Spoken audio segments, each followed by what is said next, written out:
So we're going to talk about the Bulls' recent loss to the Clippers, them splitting the LA trip 1-1, whereas last year they won that trip outright. We'll talk about some other things around the team and heading into this play-in stretch where the Bulls have quite a bit of separation in the teams below them. We'll talk about all that and more right after this. You are Locked On Bulls, your daily podcast on the Chicago Bulls, part of the Locked On Podcast Network, your team every day.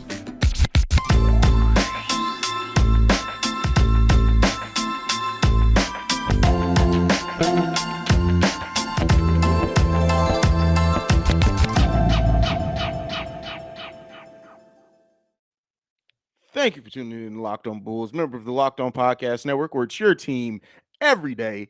That's Pat the Designer, host and creator of the Windy City Breeze. I'm Haize, host and creator of Chicago Bulls and Chicago Bears Central. And Pat, the Bulls lost the game last night. That was really just it was a weird game, right? Like the Clippers get absolutely crazy from three-point range, making 20 of 43s for 50%. The Bulls not shooting the three nearly at that rate or hitting it at a decent clip. But really, when you look at the game, if you're a box score watcher, the Bulls did a lot of the things that we call for them to go. Like they did have too many turnovers. They were close in the rebounding battle. Over half their buckets were assisted. The Clippers just played a better game. The Bulls just did not have enough in this game. Pat, how you feel about this game? It's like you said, dog. Like it was weird because I don't necessarily feel like the Chicago Bulls played poorly the entire game. I do think that they definitely played bad enough to win or to lose, right? But yeah, it didn't feel like there was a recipe for the Bulls to come out of this with a win with how the Clippers played nuclear.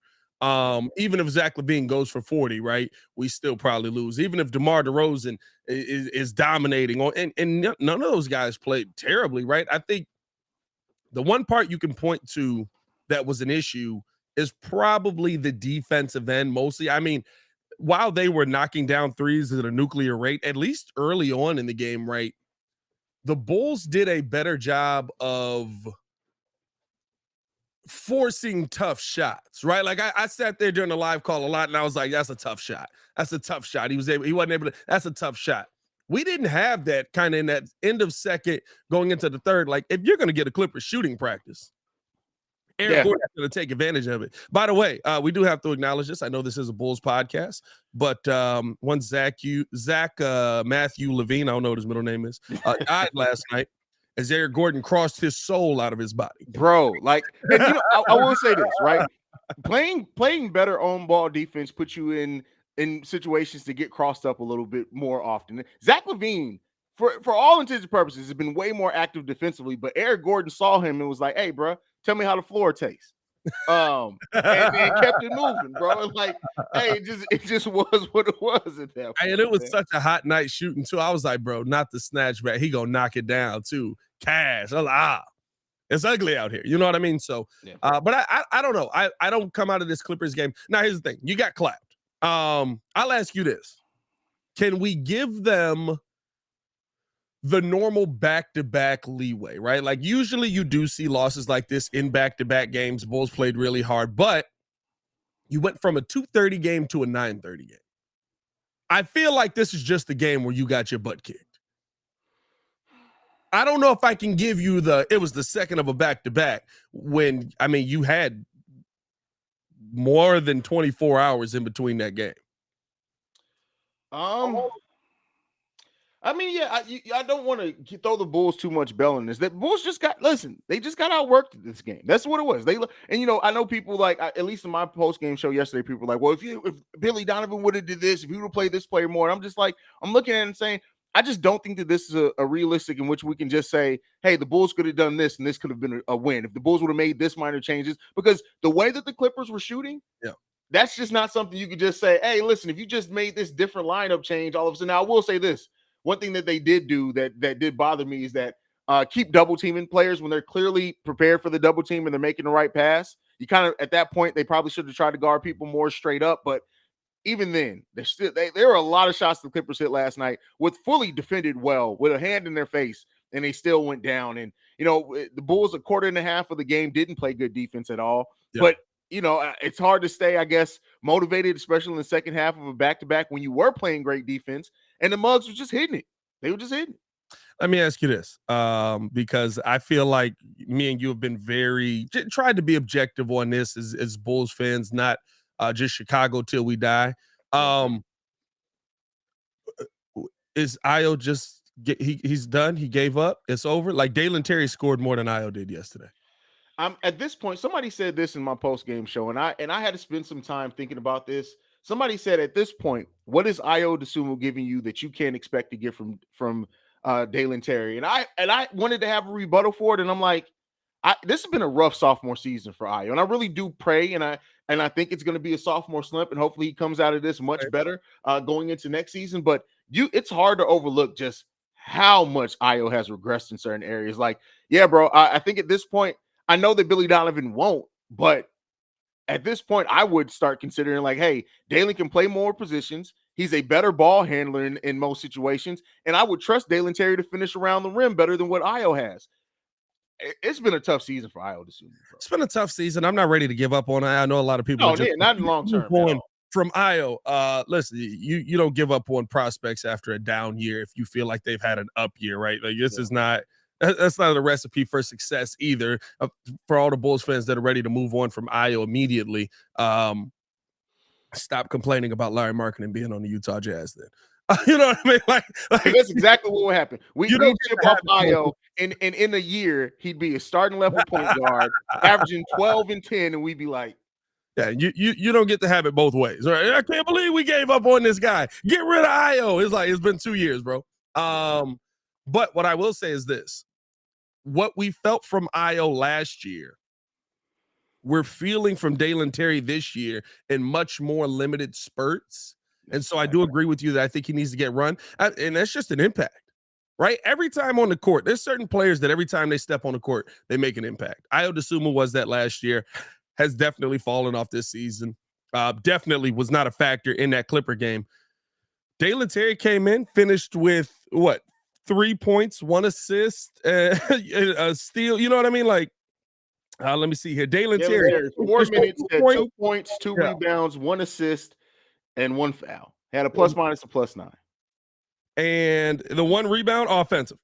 Yeah. 1 offensive, 1 defensive. You know what I mean? And so it's one of those things of every time this guy steps onto the court, there's an impact. He stepped on the court with starters still on the court too. So I think that we've seen enough of Dalen to say, I need to see more. I don't think you give up on Io. I think you try to figure out what gets us back there. I told y'all earlier, the Bulls basically have thrown this season in the garbage. Now, they're going to try and win as much as possible. But the fact that some of these guys have remained on the bench, the fact that they're just looking past some of these guys tells me that they're in a very developmental mode. And they're like, okay, let's see if Kobe's going to be here next year. Let's see if Io's going to be here next year. Let's see if P. Will is developing in the right direction. By the way, P. Will, heck of a game last night. We can't get out of here without talking about that. I thought he actually came out aggressive and showed some love. What'd you see from him? I love what I saw from P. Will. It seemed like he was kind of filling it out at first, and I understand that his role has been inconsistent as of late. But like once he did get in rhythm, and once he did, I'll tell you what told me that P. Will was going to have a good game is when Kawhi was guarding him, and he did a 2-dribble step back and drained it in his face. I think it was Kawhi guarding him. I believe it was Kawhi guarding him on that play. And it literally, I was like, oh, we about to get good P. Will tonight. And he could maintain that for the rest of the game. Played really good defense. I honestly would have liked to see them put P. Will on Kawhi a little bit more than what they did. I don't know if they were worried about if P. Will was going to be able to keep up that defensive intensity. They kind of moved him around on other players a lot in that game. But P. Will gave us a really good game, a solid game. I was listening to weirdly enough, I don't know why. I had nothing else to do. I was listening to Austin Rivers' podcast. And he was talking about he had a podcast. Yeah, he'd be talking. And he was talking about what role players get. And he said, if I'm on a team with 3 dudes that are taking 10 or more shots, I'm not shooting. I'm not getting shot. I'm getting 5 to 7 shots, maybe. That's why I said what I said before, right? Where I believe that Patrick Williams is kind of, the Bulls are viewing Patrick Williams kind of in stash mode. And hey, listen, sit him on the bench, let him get in where he can, let him try and figure out his role, let him gain his confidence with some of these backup players. Let's get him as confident as we can heading into next season because he's probably going to be one of those guys whose shots is going to take a big leap, because one of the big three, if not two of the big three, probably will not be here going into next season. That's kind of how I'm feeling at this point, just watching how the rest of the season is playing out. And I think you're right. I think the writing's kind of on the wall with that. I think that for you to make meaningful improvements to this team, you have to let one of them go, and probably another high level role player off the bench too. Where it's going to be. I said this over on Central one time, and I still maintain it. For anybody, whoever it is, one of your favorite Chicago Bulls players is not going to be back next season. Whoever that is, one of your favorites is not going to be back. That's just the way that it's going to shape up. So whoever that is, whatever it ends up being, that's up to AK to decide. And, I don't necessarily envy the place that AK is in. But before we get into the next topic, I got to talk to you guys about FanDuel. The tournament is heating up, and there's no better place to get in on the action than FanDuel, America's #1 sports book. Because right now, FanDuel is giving new customers a no-sweat first bet up to $1,000. That's up to $1,000 back in bonus bets if your first bet doesn't win. Just go to FanDuel.com/lockedon and sign up today to claim your no-sweat first bet. Then you can wager on everything from the money line to the point spreads to which teams will be cutting down the net. All in one app that's safe, secure, and super easy to use. So don't miss your shot at a no-sweat first bet up to $1,000 when you join FanDuel today. Just go to FanDuel.com/lockedon to sign up. Make every moment more with FanDuel. All right, Pat.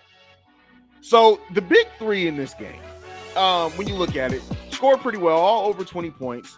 But as we know as well, the Bulls, they went into LA. Last year, we swept the LA trip in the Clippers and the Lakers. We split it 1-1. How has that change, if any, your feeling on the Bulls and ending their season? Because LA is going to come out much like Philly in that second game. They're going to come out at home against us, trying to punch us in the face early. Are you concerned at all with the Bulls' ability to match that energy and prepare for that energy? I think that's the energy the Bulls are looking to contain, right? Like that's the energy that Pat Bev brings. Hey, look, now they're gonna come and try and punch us in the mouth. Remember that Philly game, a little bit of a different situation. The Philly game, right? We had just played 2 double overtime games in a span of 4 days. We had a back-to-back in there as well, and we took 2 of 3 out of those against Philly, Miami, and then Philly again. A situation where a lot of people who don't play sports will say, you got the doors kicked in that last game because Joel Embiid was more serious. He did put us away very quickly. The Bulls, every shot they shot was about a foot short. So I'm sorry that human fatigue does come into play sometimes in the NBA. But what I will say is this: we're not in that situation here now. The biggest question is going to be, is Darvin Ham actually a good coach? Because I'm starting to have some questions on that, because in that Laker game, AD took 8 shots and we didn't have a center. I got a lot of questions. You know what I mean? So I think that there's going to be a more of a focal point of getting AD the basketball. Okay. AD does it feel like AD and Brian don't vibe? I mean, AD says they have one of the best relationships in the NBA. So, I mean, and listen, off court, maybe. On court, it feels like they don't vibe together. Okay, I'm going to play devil's advocate because I'm not disagreeing with you. But how much percentage of it do you think that may have been? I don't know if are you talking overall, or were you just looking at that game against us? Because keep in mind, LeBron was coming back, and maybe he didn't want to disrupt because those players got in a good rhythm without him being out. Do you think any of that was maybe LeBron trying to pick his spots to not mess up the rhythm that the role players had got in that time? I don't even think LeBron's my focal point on that. I think it's more the fact of AD getting 8 shots. Like, you had no D'Lo, you had no you had no Vooch coming back. We had no Vooch. Like, there's literally no reason to not give AD more shots. And so I don't know, man. It always feels like I get that. It always feels like AD and LeBron has never felt dominant. This is true. Never felt like I can't beat this. Yeah. It's always felt like that's LeBron over there. We got to worry about it because that's LeBron over there. But it's never felt like, oh my God, this team is coming to town. They finna cook us. The Bulls with Zach LaVine and banged up Lowry and Wendell competed with this Laker team multiple times. You make great points. Okay, here's my question. Now, again, I'm playing completely devil's advocate because I agree with you. Just for the nature of conversation, it's not good. It's not a fun conversation. Just be like, I agree. So I'm just throwing out other things here. How much of it do you think also is AD after Vooch went down, realized, hey, Drummond's out there now. I don't want to get hurt. Because remember, he did have that brief injury thing in the game. I'm just saying, because we know AD is Mr. Glass. Do you think at all AD was like, hey, listen, do y'all see this big dude out there? I don't want to get hurt. No, I think what that was every Chicago dude just being like, hey man, this man OC, bro. What's going on? Why is he Euro stepping, bro? What's happening right now? Nah, I don't know, man. The split in LA to me was big. You have an opportunity to start your week off with a win here. And I think the biggest thing the Bulls have to do coming into this game is disrupt the connection between AD and whoever's trying to feed him the ball. And they've done a better job of that. They've done a better job defending entry passes coming in. They've done a better job making things tough on the passing lanes, right? I love the defensive rotations we've seen a lot of times. I spent most of the Clippers game in the first and beginning of the second and then back in the fourth talking about how the Bulls defensive rotations weren't bad. They were just really, really tough shots. Yeah. By the way, the Lakers also shot the 3 ball out of their mind at the beginning of that game when they were keeping that thing close. That's a fact. So you have to. Are the Lakers going to continue to be able to shoot that well? The Lakers have been a better defensive team. I expect it to be another low scoring type of game. But listen, it's put up or shut up time. The play-in is almost here. You're doing pretty well, even though you're sitting at the 10th seed. The Bulls are becoming one of those seeds right now, especially with how they've competed against top teams, that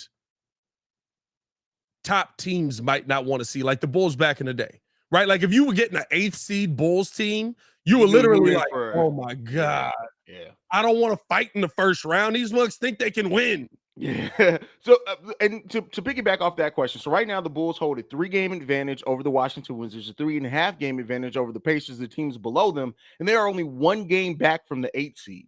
Yeah. Do you think that is real? And the benefit of getting to the 8th seed is that the Bulls would only have to win 1 game. They could then also have a buffer to lose 1 game and still get another one. Yep. Do you think that the Bulls are going to get to that 8th seed? And do you think that that's what they should be pushing towards, is trying to get to that 8th seed? I think you have to, because it's the mindset of the game. You know what you were, right? Let's be real, they were trash.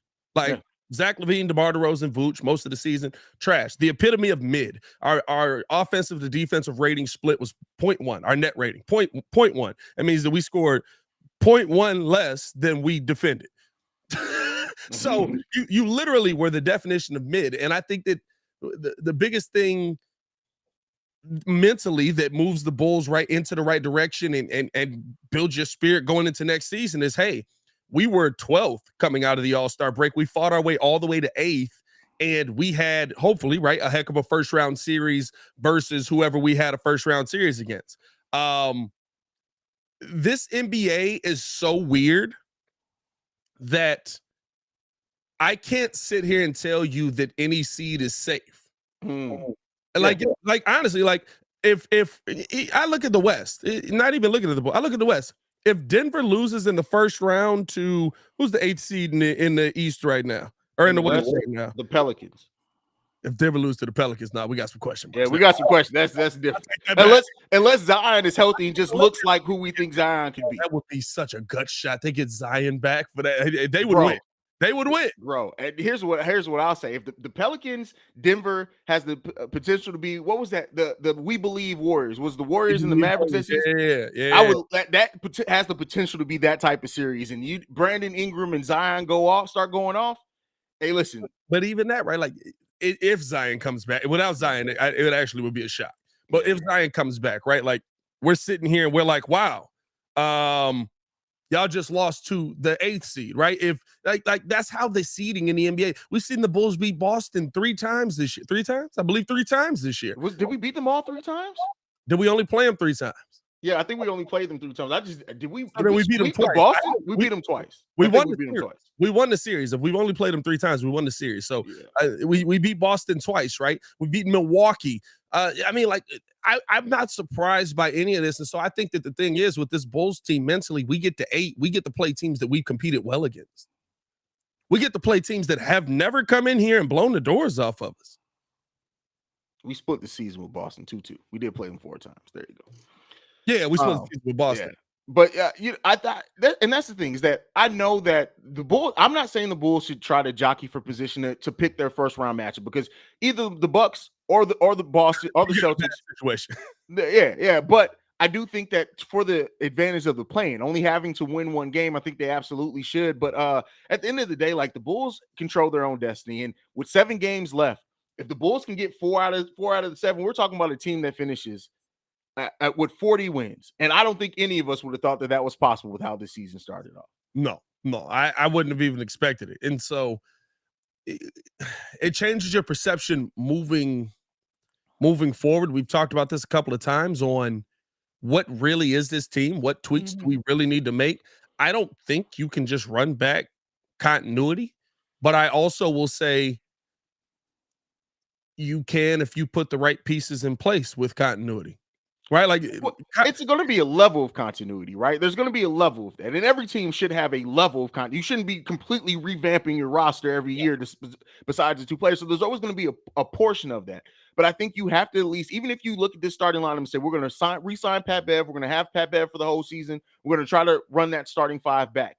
You have to make drastic improvements on that bench to better support that starting 5. Then, if you say, hey, we're going to probably miss 1 or 2 of the big 3. All right, you got to change your starting lineup, and then maybe with 1 or 2 tweaks on the bench. But either way, either there's going to be heavy bench tweaks or heavy tweaks in the starting lineup or a mixture between the 2. I don't think AK can run straight up continuity back this offseason. I just don't think that he can. Well, I mean, I think when we talk about continuity, right, we talk about continuity between the big guys. Yes. You know what I mean? Like I don't bring the bench into it. I'm not gonna lie to you. Like all of those pieces are interchangeable. Andre Drummond, love you. We could find another big dude. Mitchell Robinson, I think he's unhappy in his role out. And does he want to be the backup though? Bro, fam, I don't know. Do you want to play? Like, that's my question. You signed to a team that has 17 centers on it. What'd you think? Hey, you know what? Honestly, the Bulls can literally go after and be like, hey, 2 disgruntled centers, right? We're going to bring Mitchell Robinson, Mo Bamba. We want to take a look at you. Or you don't even do that, right? Jakob Poeltl don't seem thrilled to be in Toronto again. Bro, I would love a Jakob Poeltl. I would love a Jakob Poeltl. Well, I would go crazy for a Jakob Poeltl signing.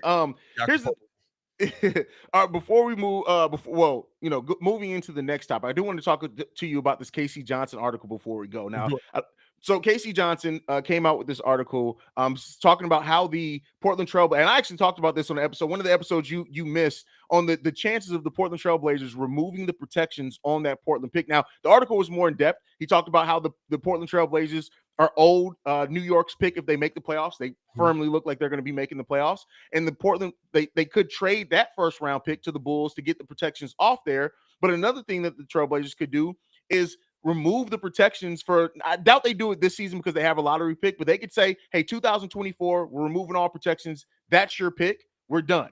And the reason why that would help the Trailblazers is that if they are going to try to rebuild around Dame, which some people have some doubt on that, they can't trade any of their first round picks just by nature of how the protection with the Chicago Bulls pick that they owe goes. Yeah. They can't trade any of their their future picks. So with that said, like, do you think that the Portland Trailblazers, looking at this offseason, the season that they've had, Casey Johnson talking about it, do you think that may be a realistic outcome, that we either get the New York pick or the Trailblazers could say, hey, Bulls, 2024, that's your pick, so then we can start trading our picks in the future because we're trying to build around Dame? What do you think? I think it's realistic but I don't know if it attaches itself to Dame. They're hamstrung either way with this pick. This is true, yeah. Like, no matter what, right? I think that, and I've said this when we had the Dame conversation, I think both sides want to move on, but they just love each other too much. The kids is involved, man. That's a good way of putting it. That's a great way of putting it. Literally, like, hey, listen, I love you, you love me. We just know this ain't working, right? Like, it's not beef. We realistically realize that neither of us are getting where we want to go together, and the kids is involved. I got little Anthony back here, little Jeremy. Yeah. I got a little, what's they Shannon Sharp? Is that Shaden Sharp? I got a little Shaden back here. He just jumping around. Yeah. He actually a baller too.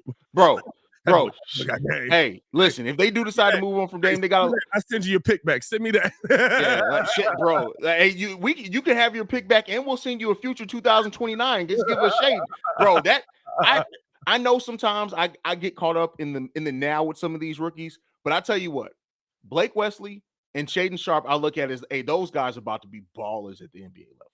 But that's the thing, right? Like, we're sitting here talking about the other guys, and yes, you can build those other guys around Dame, but does that fit your timeline, or can you get things in there that are in the now that, okay, we have young pieces coming up with what we have in the now, or we have more draft capital in the future to build on what we have in the now, because the now is going to compete at the same level that it's competed as with Dame. Yeah. We're not talking about Portland sitting at the top of the Western Conference right now. They're not one or two pieces away, right? Like, Dame Lillard's amazing.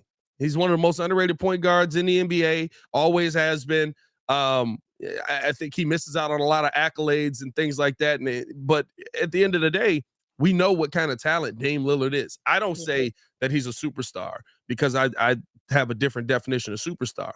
But there's only like 5 superstars in the league. But when you talk about levels of talent, yes, he's a superstar level talent. Like, he's one of the best players in the NBA. But it's gotten you 35 wins, 34 wins. I don't even know off the top of my head. I have to look that up. But the Portland Trail Blazers have 32 wins on the season. What you know what I mean? And so you're having these same conversations after another season. So I think that they might remove the protections just so they can stop being hamstrung, and then possibly move on from Dame Lillard. Now, y'all heard what we said in that one. Swap them. Now you have Alonzo, you can have Zach. No, well, maybe not Zach. Let me get that back. But so right, and the Portland Trail Blazers are clearly, I don't. Is it tanking if you're still a bad team? But like Dame, Anthony Simons, Jeremy Grant, and Yusuf Nurkic, 4 out of their 5 starters are all out. I mean, I don't. Yeah. Did you sneeze? Go ahead and sit down, bro. Take the game off. Don't even worry about it. You got a cold. It's tanking. You know what I mean? So it's the reason I sit here and I go, why are we sitting here realistically still doing this again? It's not because I don't think Dame loves Portland. It's not because I don't think that Portland doesn't love Dame. It's just that it don't work. And the big men that you think you can pair with him aren't that good. Yeah. Jeremy Grant, Yusuf Nurkic, man. I'm going to ask you this question, and this is just a snowball. Jaylen Brown apparently maybe think about leaving. Maybe Listen. What do you think a Dame Jaylen Brown combo could be like? Listen, let me tell you this right now. First off, it's dominant. But I'm going to say this right here. Jaylen Brown should leave. Oh, for sure. Because anytime a water boy becomes available, they try to include Jaylen Brown in a protected first in the trade. Anytime there's we thinking about sending a tiger from the Boston Zoo to the Brookfield Zoo. Hey, let's you want Jaylen Brown? Would you take Jaylen Brown? Would you include Jaylen Brown with that tiger in the trade? We'll send you a protected first. Why do you think that is? Like, and here's the thing. I don't know how controversial this may be, but to me, Jaylen Brown is having a better season than Jason Tatum. I don't know if that's controversial. I think Boston has the question of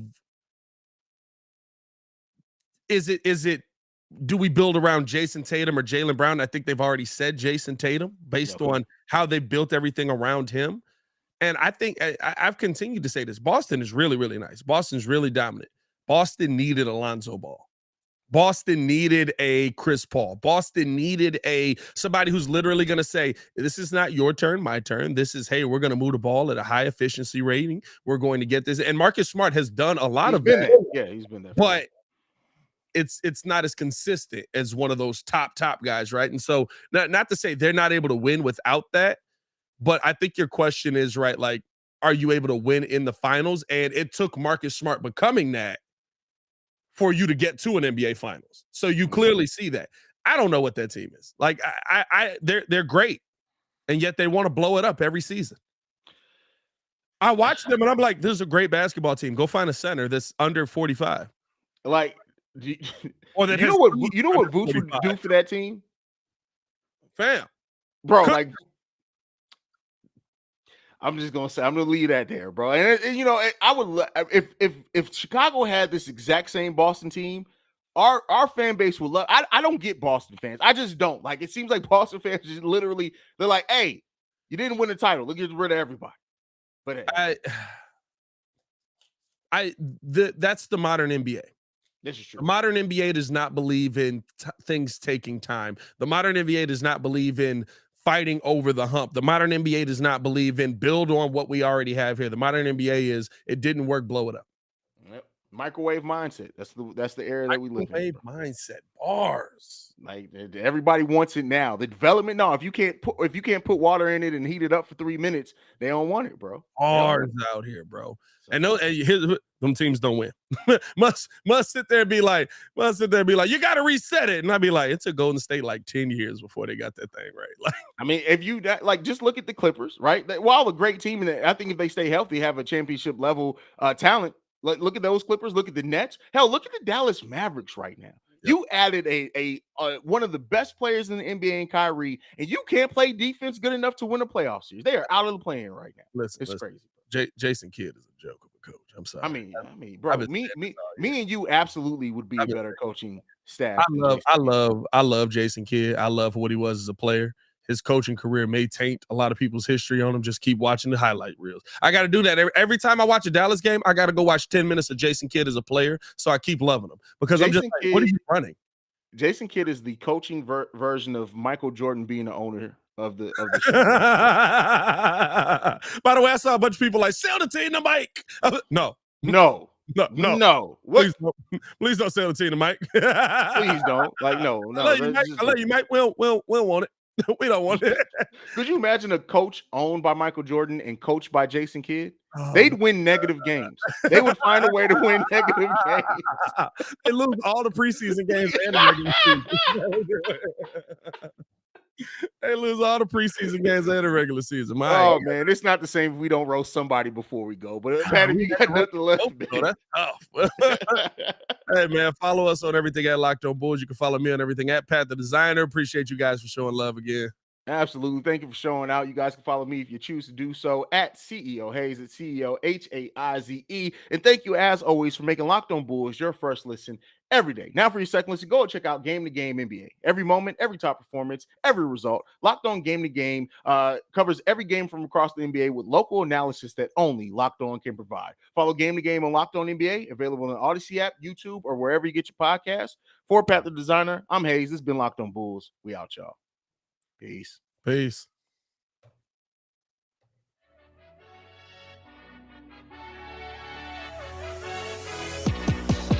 I just don't want to be back in the